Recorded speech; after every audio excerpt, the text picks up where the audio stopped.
Hi, welcome to the Acres devlog. My goal for this series is to document the process of how I think about and build commercial video games. In this video we are going to talk about game design, and why the pre-production stage is important for establishing vision and product direction from the perspective of a full-time indie solo developer. I want to emphasize, this video is not a tutorial on game design. Each project is unique, and there isn't a universal truth in designing video games. This is the process of how I'm developing my new game, Grid Farm, and thoughts about game design will be in this context. Like many creative projects, games usually start out with some idea already in my head about what the game is and should be. The initial idea of Acres was a minimal farming game. The purpose of going through this game design process is to take that initial idea and conform it into an engaging, viable product. To do this, I like to establish a tagline or a short, 1 to 2 sentence description of the game. This acts as my guiding North Star throughout the development process. We can get this tagline by defining the game identity and the player experience. I like to think about these two categories as objective and subjective. This allows me to separate out hard, concrete definitions from personal interpretations, giving us an immutable game identity, but also allowing for creative exploration in accordance with the defined player experience throughout the development process. Let's start with game identity. Game identity is the unique characteristics of a game that make it stand out from other games. It is often defined by the game's core loop, mechanics, and art style. Game identity is important because it helps players to identify and remember games. It can also help to attract new players to a game. A key set of characteristics of the game identity I like to define are the core loop, the player mechanics, art style, a main objective, a main conflict, progression. Game identity. The core loop. A game loop is a cycle of events that occurs repeatedly during gameplay. It is the core mechanic of the game, and it is what keeps players engaged. The game loop typically consists of the following steps. Input, the player inputs commands to the game. Update, the game updates the state of the world based on the player's input. Render, the game renders the updated world to the screen. In the context of Acres, the process will look like this. Input, player clicks on a location on the ground to plant or interact with a crop. Update, the crop grows or dies based on world attributes. Render, the crop changes shape to illustrate its new status. Mechanics. Game mechanics are the rules that govern how a game is played. They are the building blocks of a game, and they determine how players interact with the game world. Game mechanics can be simple or complex, and they can be used to create a variety of different game experiences. Now that we have a core loop established for Acres, we can derive a few mechanics that drive it. Top-down, RTS-style camera, grid-based cells, UI-based tool selection.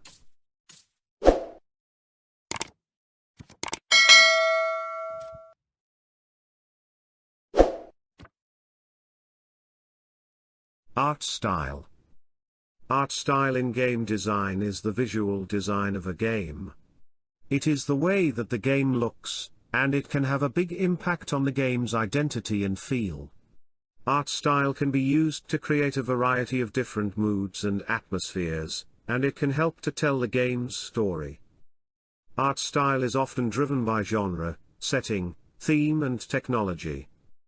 Since this is our game identity section and we are concerned with establishing an objective design definition, let's focus on the concrete characteristics that form an art style. For video games, the technology used is a main driver. This can be things like the rendering engine, 2D or 3D graphics and material shader attributes. For acres, I'm interested in a minimal, stylized, but not cartoony art style.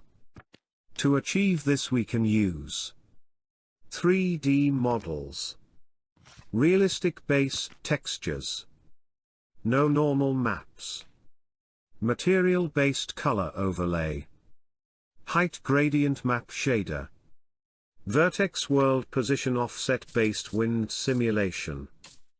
We can also elaborate here on UI direction, like bold sans serif header typeface, color palette, icon direction, main objective.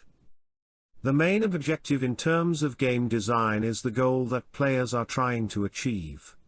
It is the driving force behind the game, and it is what keeps players engaged. The main objective can be anything, from defeating a final boss to completing a set of challenges. In Acres, the main objective is to keep the farm in business. Farming is a lifestyle, not a destination. Main conflict. The main conflict in terms of game design is the challenge that players must overcome in order to achieve their goals. It is what keeps players engaged and provides a sense of accomplishment. The main conflict can be anything, from fighting enemies to solving puzzles. I like to think of the main conflict as the source of resistance presented to the player that prevents them from achieving the main objective. The main conflict is the thing players must regularly overcome in order to complete the main objective. In Acres, the main conflict is economy. Every action costs money. Players must grow crops for sale to raise money and keep the farm in business. To tie the game together we can ask the question: how does the game loop resolve conflict? This helps ensure the mechanics and game is purposeful and focused. In short, the core loop should support the main conflict, which should resolve the main objective. How does the game loop resolve conflict for Acres? Growing healthy crops is profitable. Keep them alive long enough for harvest grants the player money in order to keep the farm in business. Progression? In game design, progression refers to the way that players become stronger and more capable over time.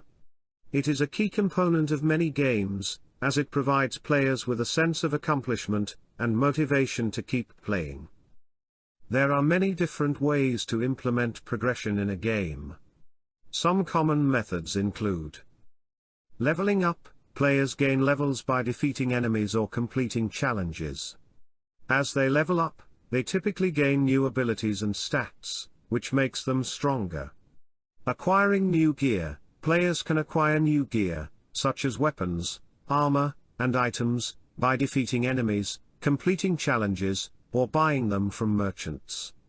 New gear can provide players with a variety of benefits, such as increased damage, improved defense, or new abilities.